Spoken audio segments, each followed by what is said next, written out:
You guys ever have that one YouTuber that you just binge watch constantly because they are just that much on fleek that you need all of their presence in your life? That YouTuber is Christian Del Grosso.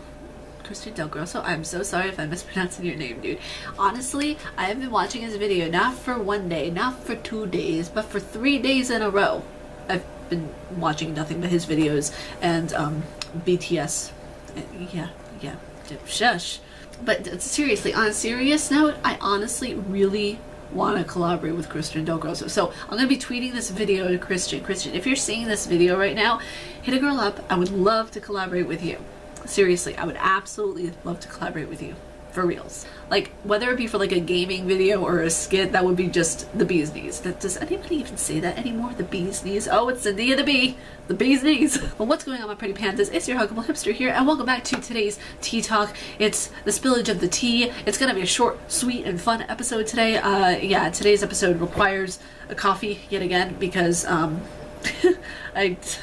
this video though, for real. If you guys don't know what I do during a tea talk, I review YouTube news, gaming news, rando stuff, and I psychoanalyze a gaming character every episode. So let's get into it. In today's episode, we are going to be analyzing Ruvik from The Evil Within. I'm so excited. Thank you for the recommendation, by the way, Peter Turner on Twitter and YouTube, for recommending that I analyze Ruvik from The Evil Within. So we are going to start with the YouTube news first instead of the gaming news, because the YouTube news is kind of, it's potent. It's potent, okay? We're gearing up for something quite interesting, and the story I'm talking about is YouTubers are boxing in grudge matches now, and Logan Paul is on the docket. Now, I find this rather funny and hilarious, considering the fact that just a few weeks ago, Logan Paul was donating to charity and putting on this, you know, just proper smile of such obedience, like the Hail Mary, Mother of God look.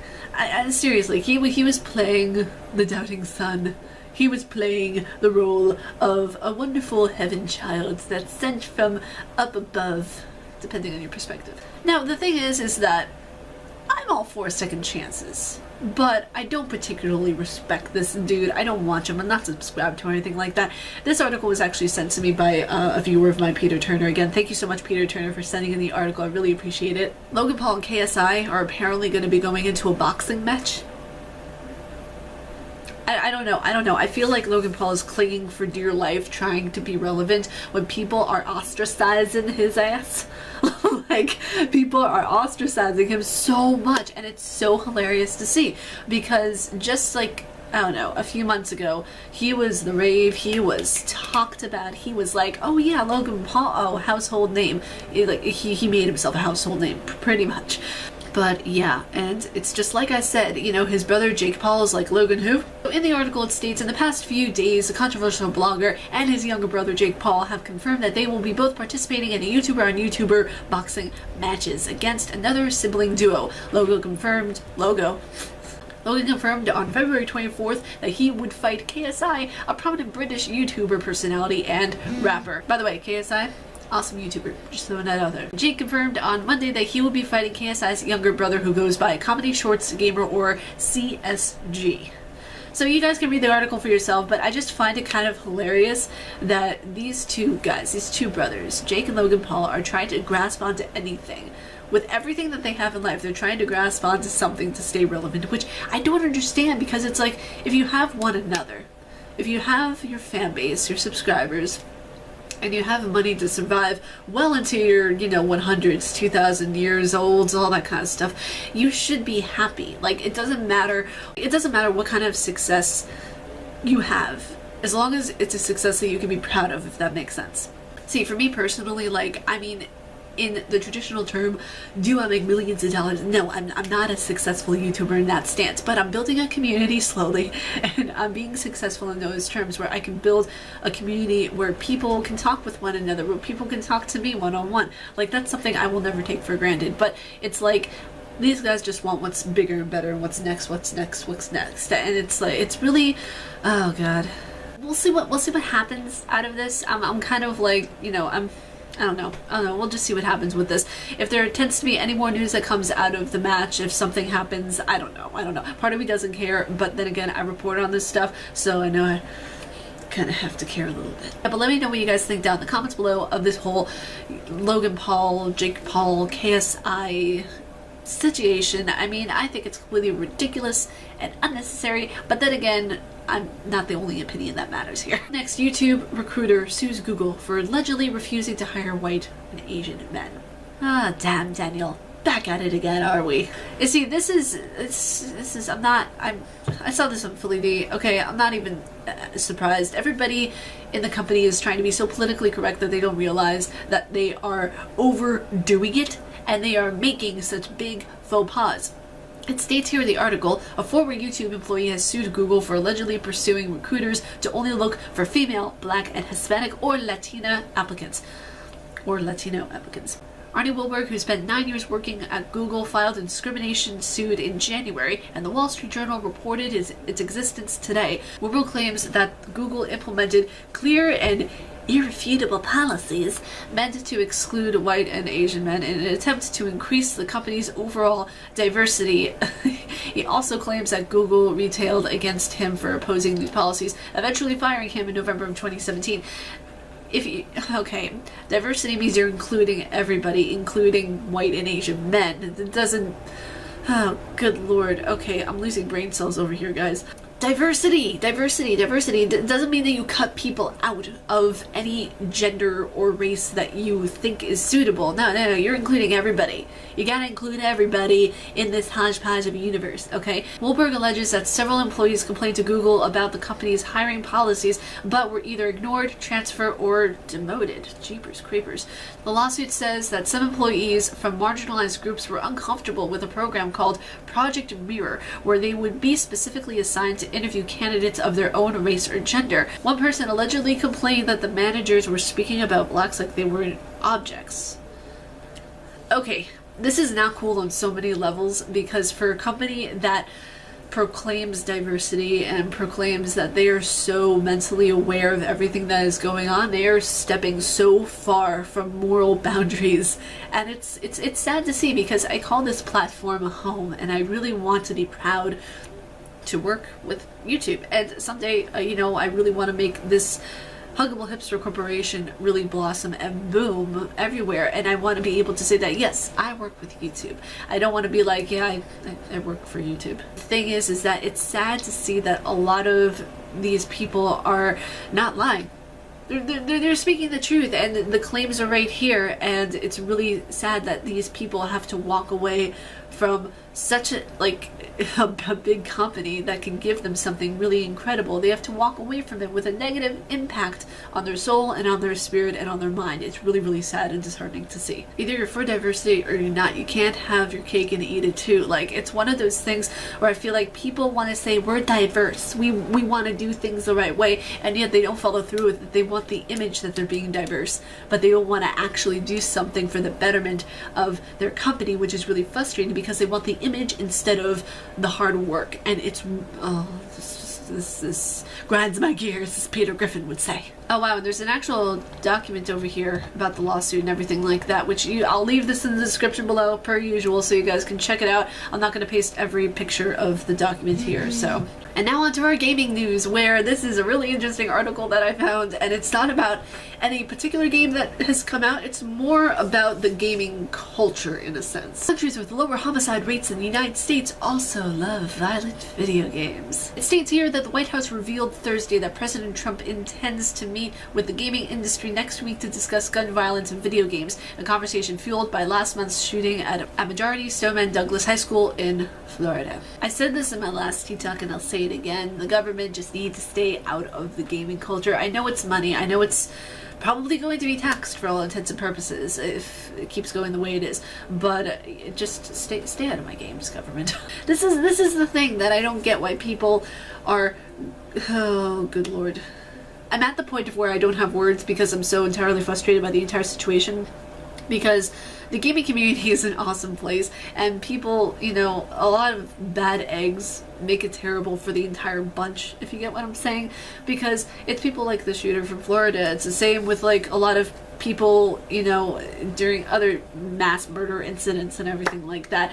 They say, oh, you played video games, but not once do they mention what kind of medication they were on, what kind of substance abuse they were doing to themselves. They don't mention that. They just mention, oh, he was playing COD for, you know, video games. It's just so ridiculous. I'm gonna leave this one in the description below. Let me know what you guys think. Per usual, I'm entirely frustrated by this.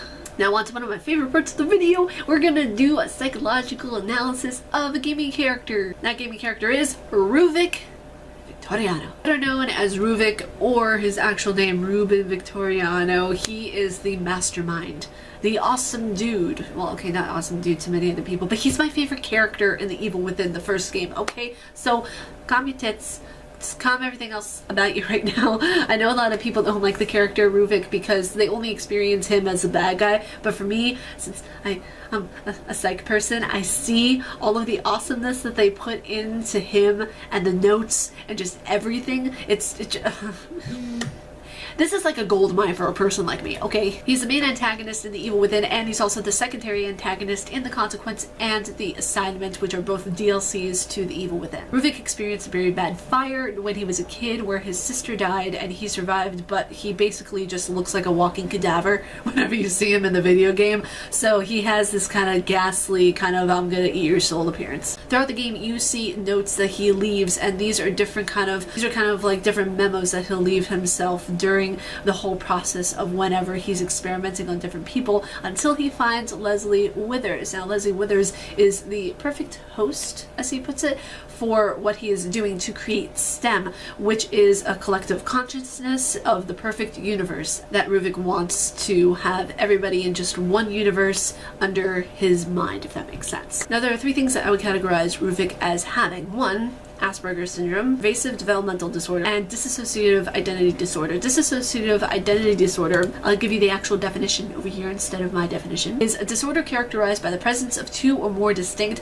personality states, which is very true for Ruvik because you can see him be extraordinarily kind and almost empathetic in certain states, but then you see him being completely masochistic and just wanting to kill absolutely everybody, which could be also paired with bipolar disorder, but I'm not going to go that far because dissociative identity disorder is something completely different because he has one state of mind and then it's a complete and different identity that's guiding him towards one direction or one purpose. So I don't really think that could be coupled with bipolar disorder, but in the rare case it probably could. Now, I would also categorize him as having Asperger's syndrome because he is extraordinarily intelligent in one subject. Just an incredible amount of genius. I mean, I would argue that Mozart even had Asperger's because he would focus on a piece of music for hours and hours and hours, and it was just all in his head, just all in his head. Even the girl with the dragon tattoo, I would say that she has Asperger's as well because she can focus and memorize something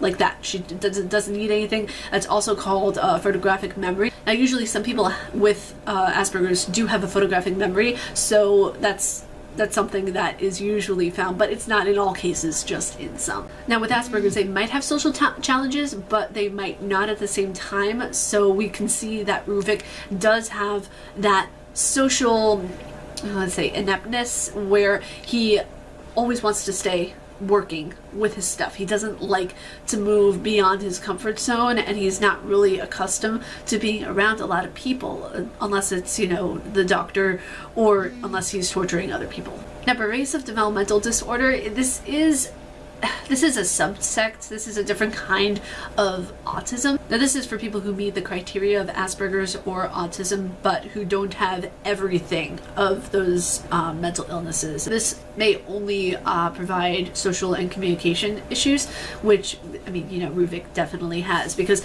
I mean, after being in such a traumatic experience as a fire and losing his sister, I could argue, I don't think I would be correct about this because there's so many psychological circles that say, oh no, this, you know, this wouldn't cause Asperger's or anything like that. But after having such a major loss, any kind of traumatic event in your life can cause any mental illness to sprout out of nowhere that you didn't think you had, but you have, and it's biological. So let's say I don't know, you're in a car accident. That could be enough of a trauma to trigger OCD, which is obsessive compulsive disorder.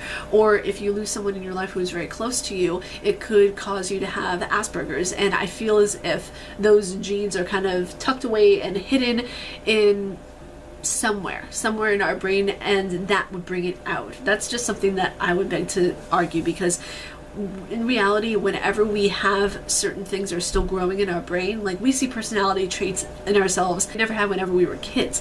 So the thing is that did Ruvik already have these traits, and they were just underlying, hidden away under the surface, and just didn't spread out until after his sister's death? And also the fact that he was sent to a mental institution and his parents basically hid him away there and they didn't visit him at all, which also could lead to depression, OCD, which is probably why he's so anal about everything that goes on in his mansion, in his house, around him, with STEM, making sure that's absolutely perfect. So what have we come to the conclusion to? That Ruvik has dissociative identity disorder, autism, and pervasive developmental disorder. Which, I mean, he was already a messed up cookie, but this, I just feel sad whenever, you know, you see the actual mental illnesses that someone could have. Even if it's a video game character, you just kind of feel for them. But I hope you guys enjoyed this tea talk. If you guys like my face and what I do, please be sure to subscribe and hit the bell down below, because I make videos every damn day. Also, be sure to subscribe to my music channel and my vlogging channel, because I post every Monday and Friday at 10 a.m. on my music channel, and I post every Friday at 7 p.m. on my vlogging channel. Also, be sure to hit the like button, because you know I gotta smash that like button. Stay casually nerdy, you guys, and I will see you guys in Monday's video. Peace.